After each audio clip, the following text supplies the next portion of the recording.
So let's talk about what is happening in our world. And I'll tell you, my heart's a little heavy today. I'm a Central Texas guy, and I just got off a regional call here a little bit ago with KW Cares and our regional team. And, just continue to send your thoughts, prayers, and wishes to all the folks in Central Texas. And people are, continually asking right now, what can we do? What can we do? How can we help? Uh, I tell you, the thing they need right now is money. So if you can send money, if you're in Central Texas, you can send cleaning supplies, things like that. We've got headquarters set up at our Kerrville office, at our Bernie office, which is right in those areas. But let's get into why we're here today as far as real estate. But everybody's been reaching out to our communities. I live about 35 minutes from where all that happened, so obviously we're just a little heavy today, and so bear with us as we chime in. So going to work now. What did we learn in the first half? And again, my name, in case we haven't met, is Steve Schlueter. I'm a bold coach. I'm part of our Keller Williams University Master faculty. Prior to Keller Williams, I was one of the top 20 REMAX agents in the state of Texas, and they got courted by Gary Keller to be a team leader. So I had the privilege and gift of working for Gary for 4.5 years as with him as my OP in one of our Austin market centers. And today I operate a couple of market centers in the Austin area. As I mentioned, Bold Coach, part of our master faculty.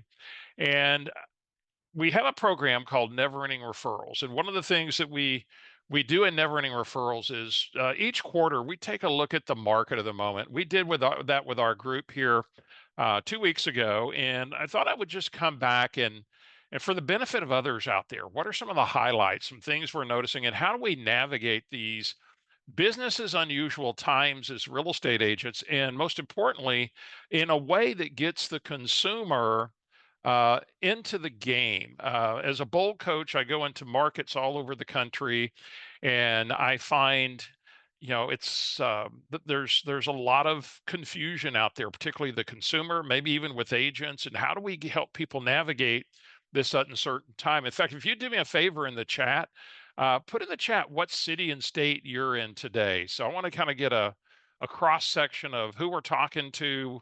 There's the tale of two markets out there. We've got like the Northeast and parts of California and the Northwest that still have really low inventory. Then we've got parts of Florida and Texas, like where I'm at, and many parts of the country that are starting to see expanding inventory. Hey, Springfield, Katy, we got Cincinnati, Ohio. Cincinnati, you're one of those markets that's got low inventory in most of your market right now. We got Colorado in the house. Hey, Rita.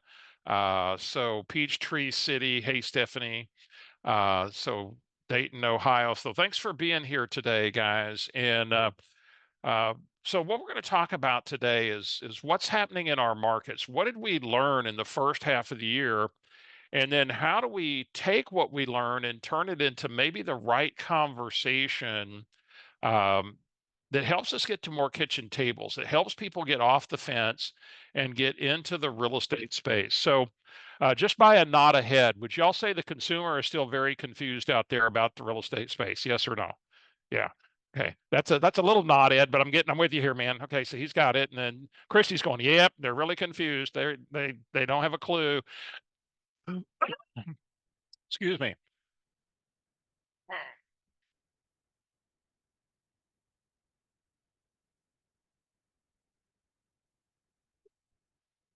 Excuse me. Got myself all choked up on that one there, Christy. You got me. I tell you. So a lot of interesting things going on out there. And here's what I would say first and foremost. What happens with the consumer when they're confused? So throw it in the chat. When the consumer is confused, they're not sure about the market, they're not maybe not well informed.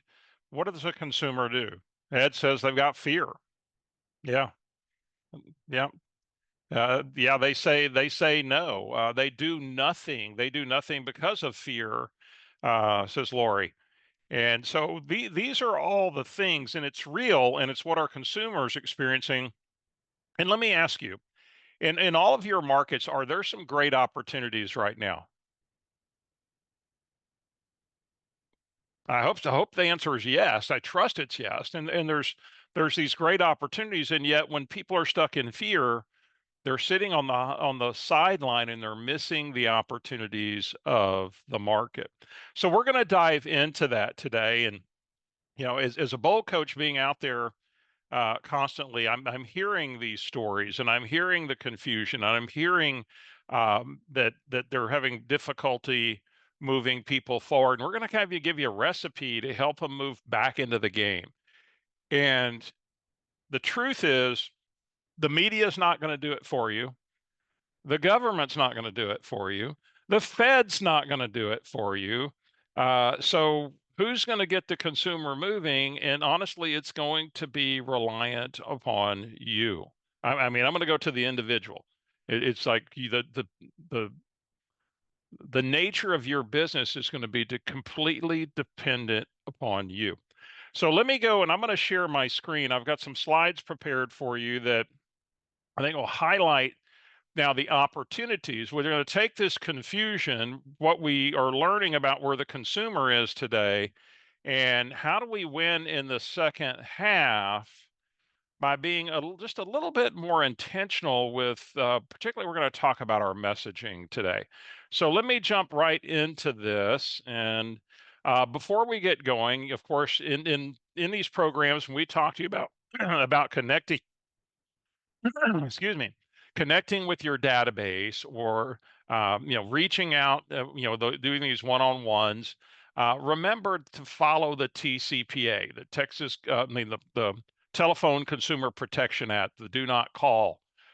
So make sure you stay out of hot water, and of course, you guys know all those regulations, I trust, by now. So let's jump into this. Now, if you've ever been on a session with me, whoa, okay. Well, on a session with me before, are y'all seeing, Megan, we still have the triangle up there? Okay. If you've been on a session with me before, you've heard me talk about this because this is the foundation of success with this thing called your database. And of course, Never Ending Referrals, Tammy Youngst and I's coaching program. Tammy couldn't be with us today. She's under the weather. Just so you know, we're a tag team, but today I'm it. And is this thing Tammy and I talk about called the trust triangle.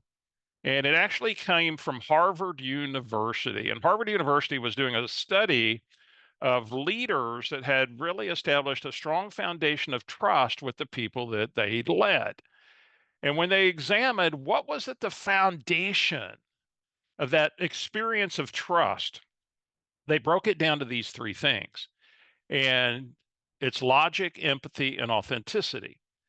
And when I first heard this, I said, this is exactly the way you and I, as real estate agents, build trust with our database. This is the way we become, as Gary often talks about, the trusted advisor for the people in our network. And we're going to talk about how we have to show up as that today, and maybe some of the things that we've got to communicate to help them move into that space. Now, let's talk about the three for a second. Today, we're going to focus mostly on the logic point. And the logic is, I know you can do it. I know your reasoning and judgments are sound. In other words, you know your stuff. And so as we relate it to what we're experiencing right now, the very confused consumer that you and I have been experiencing in the recent months, is to move them past that. We've got to have a message that they can say, that makes sense. Now I see the opportunity of the market. And yes, I'd like to explore the opportunities of the market. So we're going to talk about the logic piece primarily today. Now, if you've been on one of our other sessions we did last week, you heard us talk about the empathy piece and the care conversation. Something we teach in lesson 1 of Never Ending Referrals is the care conversation. And it's how do we connect and really build a relationship at the same time being that trusted real estate source.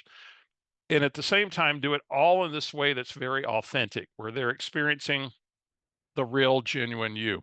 Back in session 2 of Never Ending Referrals, we talk about how do you do this? Because every one of us, based on our behavioral style, will take a different approach to this. And yet we have to do it in a way that's real or authentic. So we're never salesy, we're never gimmicky, we never feel uncomfortable in our own skin. And there are ways to do that. and win with the people in your database.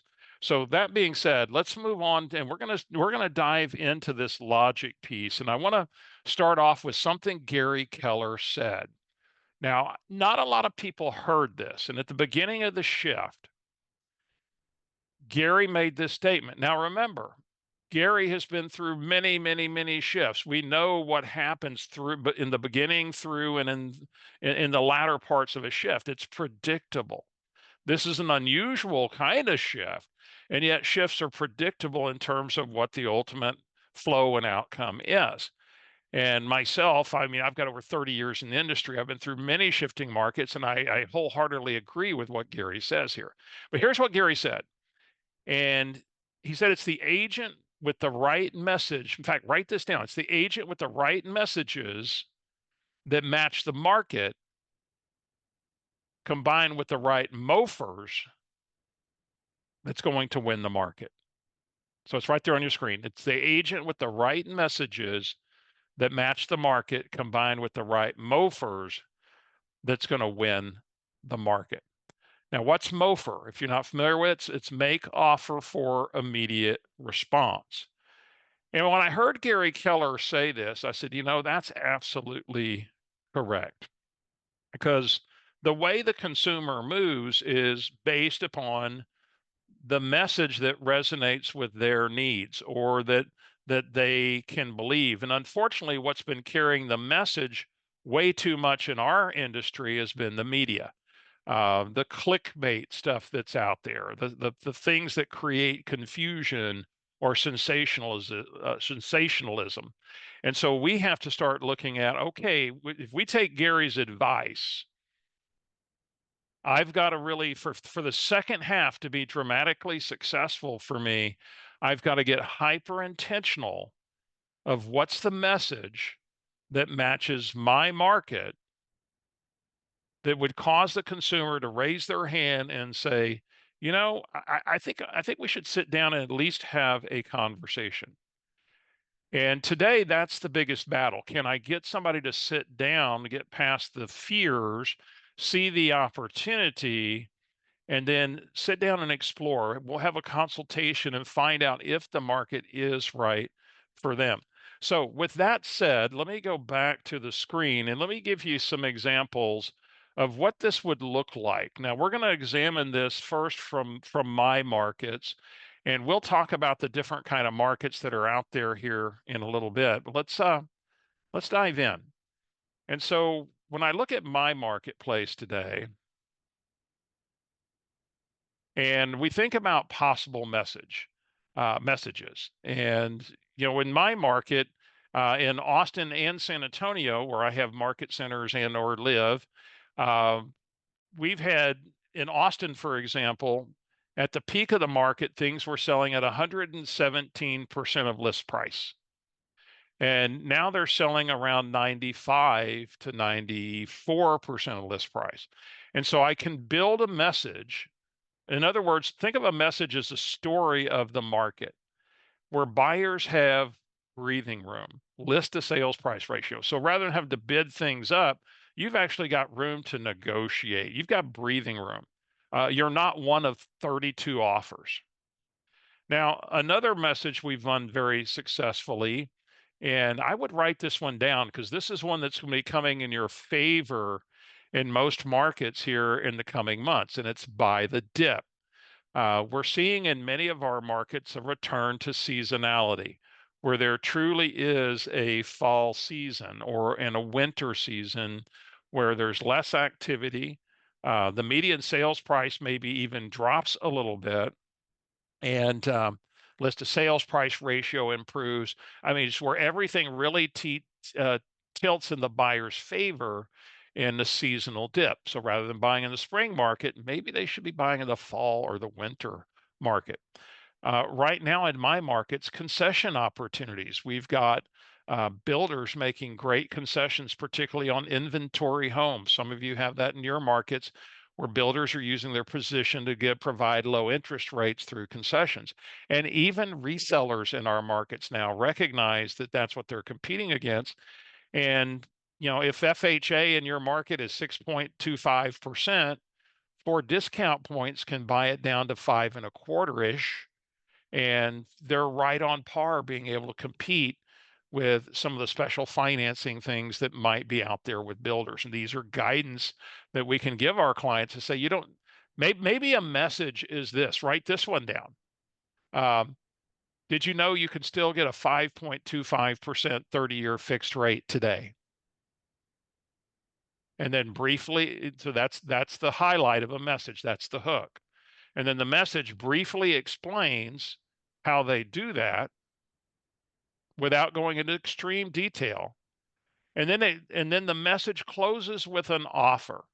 And so if you look at the left side of the screen, you'll see an example of a MOFR. So we would take something like, did you know you could still get 5.25% 30-year fixed rate loan? Briefly explain how that works and how the advantages of the current market are allowing for that. And then you close that message with your offer or your MOFR.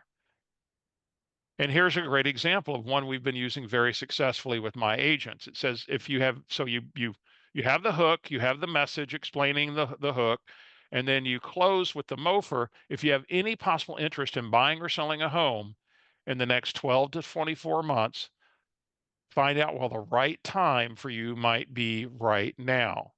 Call me to schedule a no obligation strategy session. Now, let's pause there for a minute. Rather than why would I go 12 or 24 months, and why would I position it for a strategy session rather than just jump in the market and buy a house? Let's talk about that positioning, because I think this is where we have to go in this next quarter, this second half of the year, is just we have to get to kitchen tables. So somebody chime in, either unmute yourself or throw something in the chat. Why do we want to position like this potentially?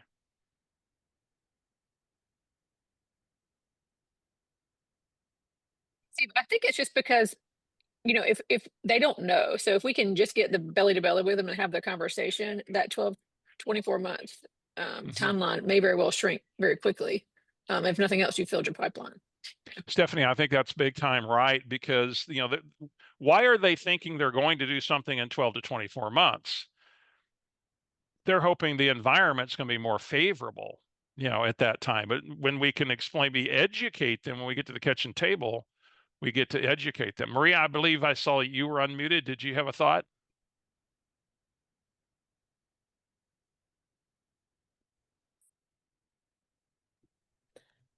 Okay, guess not. You mean in All Joe right. Marie, Steve? What's that?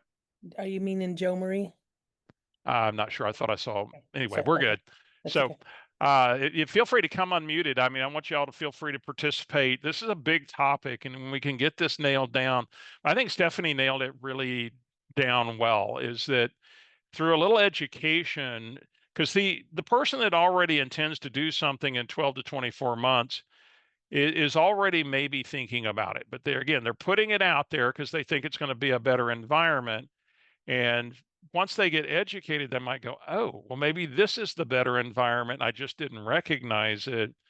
Or maybe it's not going to be a better environment. And, and again, we can explore the opportunity. And maybe it is right for them to wait in the way your market is. You've got to know your individual market, and it's their individual situation, that is going to be the driver behind all of this. So let's go back to the screen. And I'll give you some of the other examples here of messages. Of course, we know there's concession opportunities. So we have ability to negotiate right now, even in a higher interest rate environment. First-time buyers in many of our markets, they're seeing less competition. I ran some stats. Realtor.com had some stats out there right now. The top 10 markets with the longest days on market to contract. I mean, if you're in Miami, Jacksonville, New Orleans, Austin, San Antonio, Orlando, Phoenix, Tampa, Atlanta, Houston, your markets massively favor the buyer, because days on market are to contract are 27 to 53 days in those cities. Now, we still have markets like Kansas City and Hartford and Cincinnati and Richmond in Cleveland, St. Louis, Louisville, Baltimore, Seattle, where the market is 5 to 7 days on market to contract. And yet there are still opportunities to be had in those markets. And your message is going to be driven by what's the market I'm in and what is that opportunity? I will tell you some of these markets that have um, very low uh, days on market, they have supply side problems that if you went to local economists probably would tell you in some cases those supply side things like in the Northeast or parts of California due to regulation or just lack of developable land and demographics are such that there's not going to be a supply side gift, and it's going to continue to be tight maybe for another multiple years. And what they're getting right now may be as good as it gets, especially when we begin to realize that maybe interest rates are a new normal. And the person waiting for the low interest rate is actually shooting themselves in the foot by waiting. And I'll help you make that case to say before we're done, because I believe the case can really be made that we're not going to see significantly downward pressure on mortgage rates in the near future unless we have an economic collapse. And I don't believe that that is coming either. And we will tell you why we believe that is not coming. And these are just areas where you educate yourself so you can have a strong opinion backed by something other than a feel. And I think this becomes one of the challenges out there. People, are hoping and feeling like it'll get better in terms of whether it might be interest rates or inventory. And yet, what are the facts of my market? I have to become a student of my market. So let's jump in back into this, and I'm going to give you just a few more examples of this, and then we're going to get into how do we demonstrate some of this. In my market, again, first-time buyers, less competition, more choices. I could build messages around the future of interest rates, why this might be as good as you're going to get. And then if you can take the beauty of concessions that are available right now, plus more inventory, it's still the better time to buy a home than waiting for maybe uh, things to get better, if you will. That may not happen. And of course, when we talk about timing the market, that's near impossible. We'll go through some of this. So let me go forward in my slides. And so today we're going to take a look at just a couple of messages, the upside of elevated interest rates and how despite people feeling like they're high, we've already highlighted some examples of upside in that there's negotiation, there's less competition. We're going to go dig a little deeper into buy the dip because the seasonal dip will be something you can start to promote in the months ahead. And we're going to talk about how you help people get out of the whole timing the market, waiting for a bottom, a potential conversation you can take there.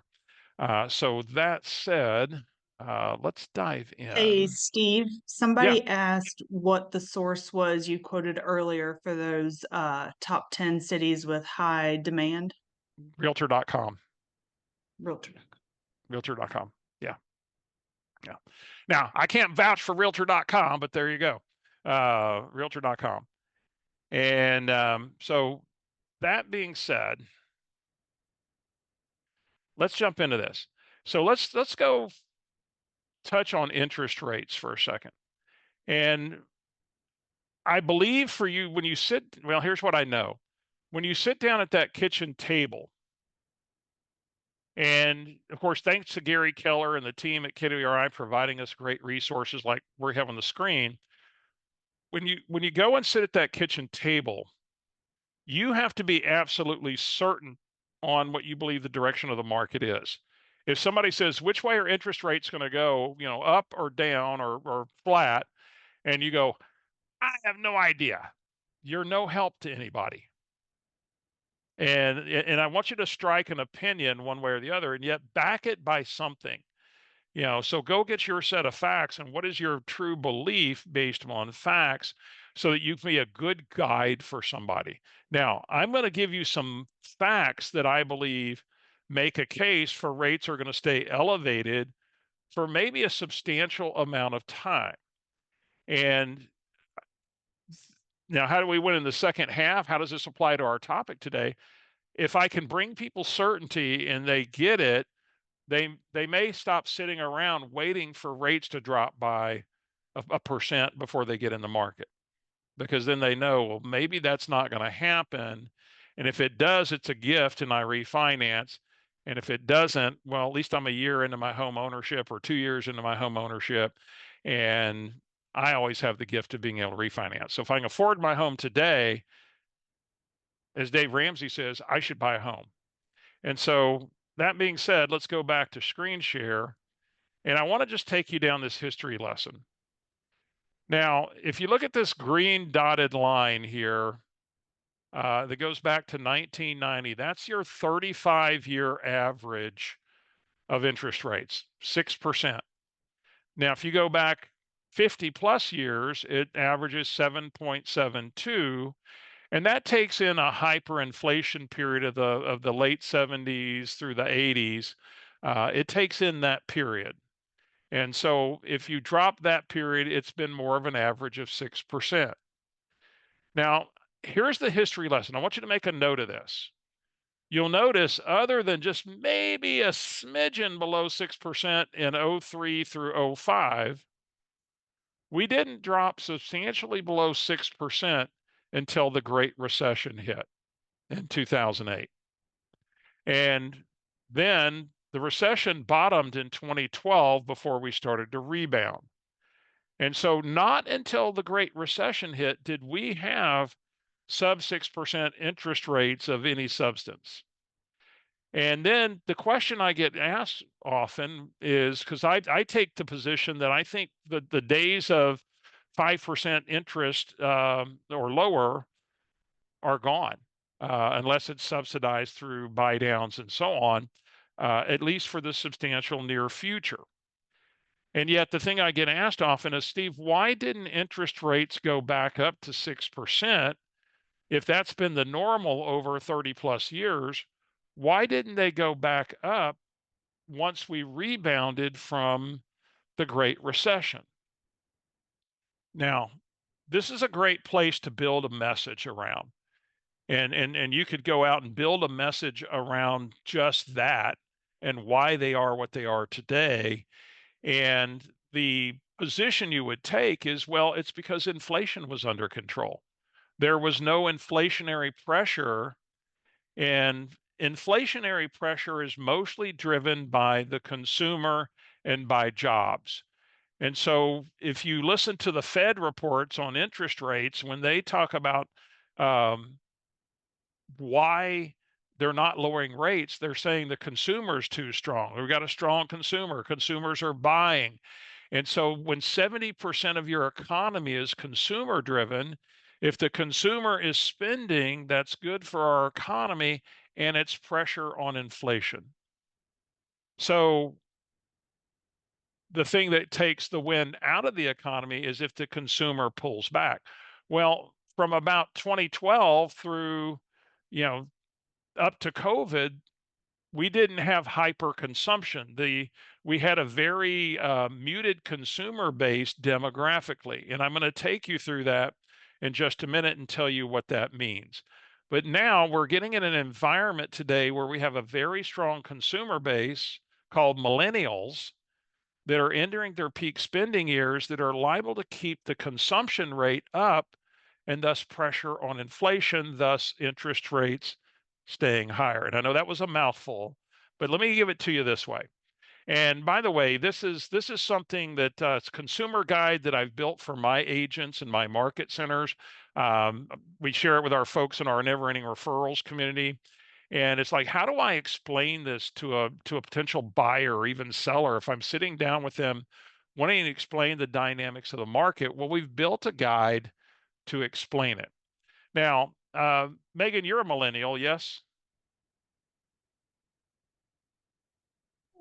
Yes. Okay.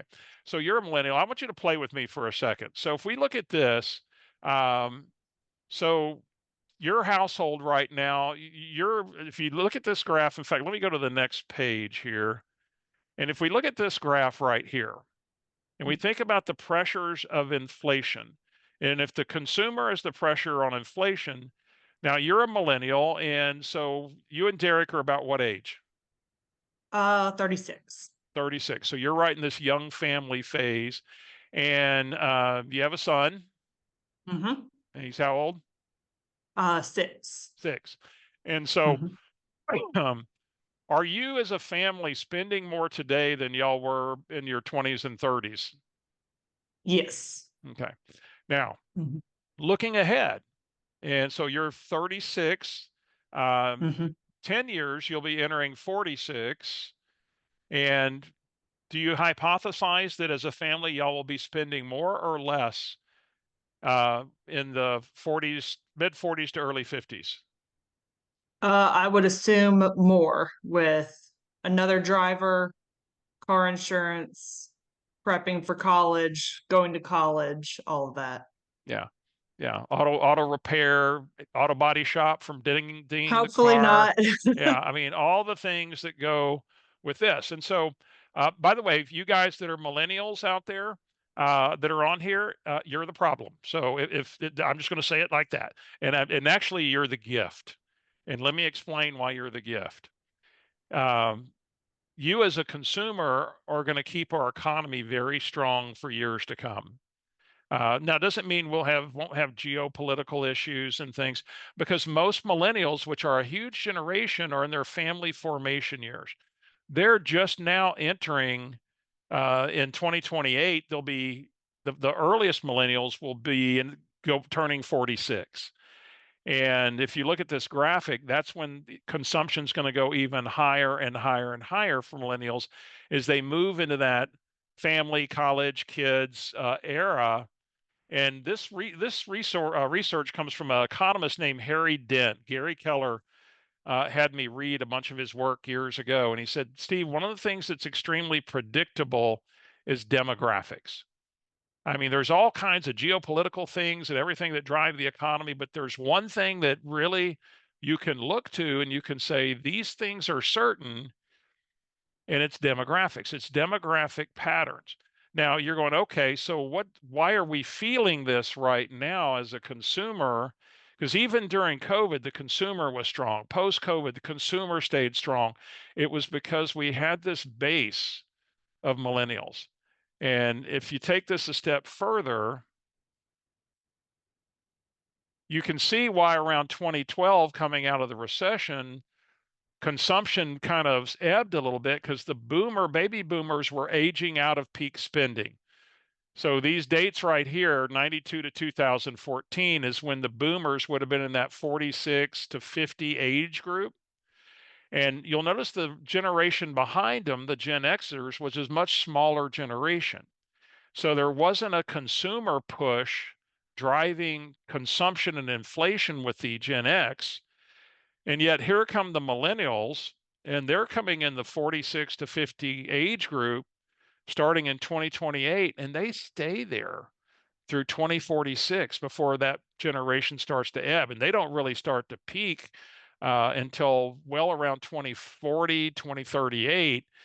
And so you can look to this demographically and say, hey, we got a consumer that's going to drive the economy because Megan, when you think about as whoops, when you think of being a millennial, a lot of this a lot of this is not discretionary. It's money you're going to spend, period. Yes or no? Yes. It's not discretionary. And so, that comes into play, and that is these things that make it almost certain that we've got a massively strong consumer base. And because of that, interest rates probably staying higher or elevated to tap down inflation. Because, by the way, let me ask you all a question. What would happen if interest rates on 30-year mortgage dropped to 5% The house next month? prices What would happen? the house prices are gonna go up. House I think. prices would go up, wouldn't they? Yep, they sure will. I'd rather have that mortgage where I want it, and again, like you said, refinance. That's what I'm trying to explain myself. Yeah. Yeah. Because, in fact, can I give y'all a pro tip? Write this down. Um, if you're an iPhone user, get a subscription to Apple News. If you are a Google user, God help you, and I don't know what the equivalent of that is. I mean, it's probably Google News or something like that. Um, get that and program it to give you updates on mortgage, interest rates, economy, inflation, real estate, and every day, if I've got 20 minutes, I'll just scroll through the headlines and find relevant stories from maybe Barron's or Forbes or some regional paper or local paper that has a story about any of those things, and I save it. And then when I'm ready to sit down and work on messages or emails or marketing for the next month, I can go back and I can find the supportive evidence in some of the stories. Like there was a story with Barbara Corcoran. If y'all remember Barbara Corcoran, she's the Shark Tank uh, lady, and she was also a real estate executive, Corcoran and Company in New York City. So you guys up in the Northeast, I'm sure know Corcoran and Company. And she's an expert. And there's an article, you can go find the article. If you searched Apple News, you'd find it, put in Barbara Corcoran, where she goes, next big spurt in real estate prices will be if interest rates drop 1%, because everybody will come out and buy and we'll be in hyper demand again. And so that becomes the reason not to wait. In fact, you can go ahead and get that interest rate today with the concessions rather than getting caught up in maybe all of a sudden a hyperinflation of real estate prices in your market because demand spikes. So these are the things that you can use to help build a story. So let's go back to the share, and then we're going to go through the rest of this and just help you make the case for some of this. This has been the big ones around interest rates. So how do you help people understand that this is probably it for a while? And it's because you've got this consumer that's going to be on strong, that's liable to keep inflation elevated. And you'll notice in this guide, we talk about this, so to help give that explanation. Um, in fact, if you're part of our Never Ending Referrals program, we send you the Canva link and all this there, so you can go build this for yourself, for your market.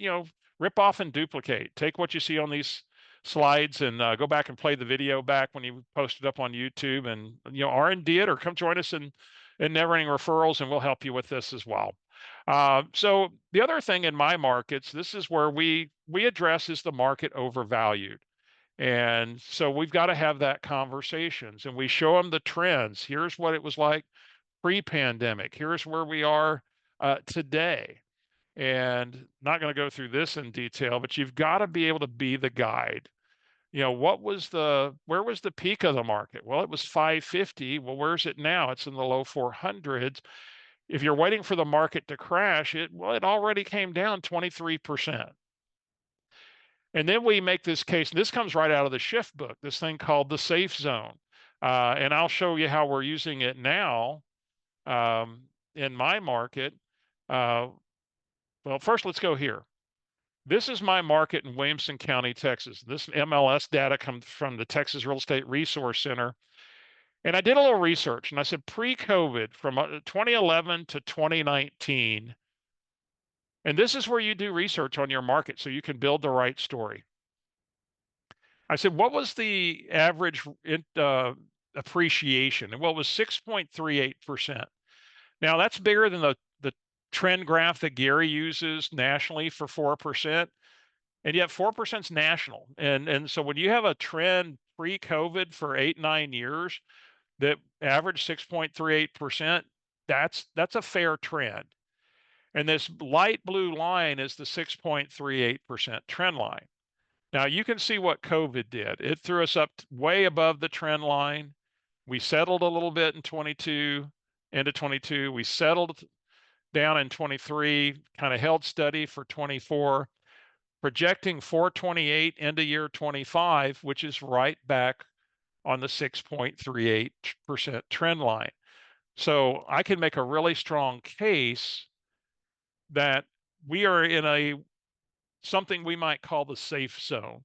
And if you go to the Shift book, Gary in the section on creating buyer urgency has this graph. And we just overlaid our numbers for my Williamson County office, which is north of Austin. And if you, of course, look at this, the little gold spots are the point of realization that a market has shifted. And we know that most people don't realize a market has shifted from a peak to going down until it started to happen. And likewise, when it's hit bottom and is trending up, we really don't realize it until the upswing is very pronounced. And now, if you bought at the peak in April of 2022, which this peak was just a few months, and then it started to come down, because you can see by July of 22, we were from 510 to 485. And then we started to moderate. Now, by January of 25, this year, we had gone from the unlucky zone in April of 22 to now in January 25, the lucky zone of 402. And you can make the case that that's the lucky zone by going back and looking at this. Because if I was able to buy in January at 402, I'm well below the trend line of 6.38. This is knowing your market. Now, by May, we're sitting here at 425. Now, that doesn't mean we're going to go straight this way. We've gone to about 4 months of inventory now. And the truth is, we could kind of just waddle around down here between 402 and 425. And yet anybody that was able to buy here could easily define this as the lucky zone, where if they looked back 5 years from now, they'd say, I'm so glad I bought then. And even as we begin to go up, we're still in the lucky zone. I'm sorry, in the safety zone, which 510, which was the unlucky zone before, is the peak of the safe zone in the next cycle. It might be the next unlucky zone is 600. We don't know where that peak is going to be yet. And yet we're clearly in a safe space, and timing the market again is near impossible because you don't realize that it's shifted till after it is. So it's another conversation you can have to maybe help people get in the market now. And this is another one using the same data where we just looked at seasonal peak. You notice January, when we went down to 402, that's when units were really low because of the seasonal dip. You'll find that we started to feel, we had the peaks in May, and we were already starting to go into a lull as we went into September. So you could say we have an early season dip September, which we had it kind of October, November the prior year, and then we had a winter dip. You can see the demonstration of seasonality, and a great time to be a buyer would be in the winter before we see that spring surge, or even in the fall when we're coming out of the spring surge. There's advantages. If you follow these lines, this median sales price, there's advantages to following the seasonality. So do this for your market. Research the opportunities out there that are advertised online, and go, what are some of the advantages of the market? Elevated interest rates, breathing room, builders are buying rates down, offering concessions. Sellers are offering more concessions as well so that they can compete with what the builders are offering out there. And so get the evidence. And by the way, this is just the rest of the consumer guide here. Let me pause for a second. Any questions or thoughts about what we just went through? So we talked about the importance of building trust, and that you have that point of the logic, you have the point of empathy, and you have the point of being your authentic self. And the logic point is, what is the story of the market? What's the opportunity of the market, and building a message around that. And of course, we talked about the MOFR. I think we've provided maybe some good fodder for the fact that interest rates are going to stay elevated, maybe for quite a long time. And so don't miss the opportunities of your market. And yet, if I were to sum all this up for you, it would be this: the only way that you dramatically improve things in your business right now without a dramatic shift in the interest rate environment is your messaging. And I hope you took that away today, that your messages that match the market combined with the right offers gives what's going to get you to kitchen tables and make this happen. Now, if you want to get really good at this, we just touched the surface of some of this. If you're not already, or you would like to get some coaching around this, I would encourage you to join Tammy Youngst and I in our group coaching program, Never Ending Referrals. In fact, we start again with the 8 lessons of Never Ending Referrals today at noon Central. Megan, if you'll put the link in for that, if they want to find out more and how to register, you can go to our Fast Track Coaching site at MAPS, and we have the registration page there. Today, we start off with session 1, setting the foundation. Again, we're going to do that in about an hour and 15 minutes from now. And by the way, all these sessions are recorded and they're available to you on the portal within 24 hours. Session 2, we talk about behaviorally who you're being for your database. But rather go through all this, just to know that there's 8 sessions. It's about mastering how you engage with a database so that you get that dependable flow of business. You get to more kitchen tables. To enroll with us is $39 a month. It's a 5-month minimum for your participation in Never Ending Referrals. We start today, July 7th. Again, so this is kind of your last jumping off point. I mean, if you can't be on today, again, everything's recorded. You have access to it. Megan, if you just put the link in there, make sure they've got that. I want to take any questions you have about what we covered today. So I know it was a lot of statistics. It's a lot of information. What'd you hear? Steve, real quick, can that get emailed to us? Yeah, That link? absolutely. Okay, thank you. Yeah. Yeah, if you're on go ahead, Christy. Okay. It looks like a lot of this is directed towards a buyer. Do you also have messaging that you would direct towards a seller who might be feeling a little nervous about getting into the market because now the prices are going down and so I was Yeah. just curious about that. Yeah, we didn't take that bend to this today, but that's a great question, Christy, because yes, here's the message for a seller. And when we build our emails and messaging now, how does this affect home sellers? And think about this, Christy, for a minute, and gang. What was the biggest fear home sellers had during COVID about getting in the market? Where they were going to go? Yes. Where am I going to go? I mean, I'd love to sell my house. I'd love to have a different house, but I don't know where I'd go. Or things are crazy. I don't want to be one of 37 offers. So, Christy, it's actually the same message directed towards a seller. And by the way, if you've thought of selling your home, and even though the market may be a little softer, and we may take just a little longer and have a little more competition to sell your home, you get to be a buyer in a more advantageous time than you would otherwise. And so, Christy, you build it on the other end of where they want to go. Does that make sense? Yeah.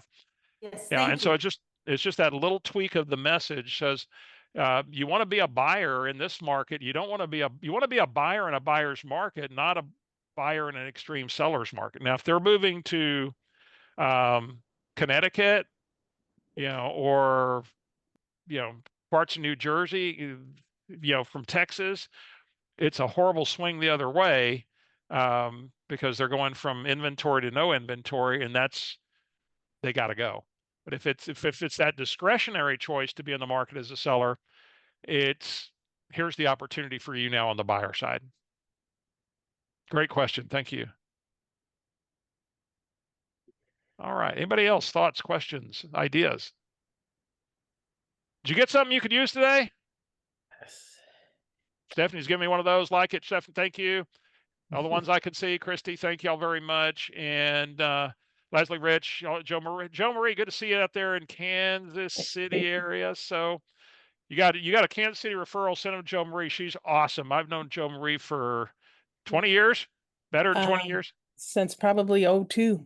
Yeah, that's right. That's right. So amazing agent out there in North Kansas City. So, all right, gang. Thank you all very much. Hey, Charlotte, good to see you out there.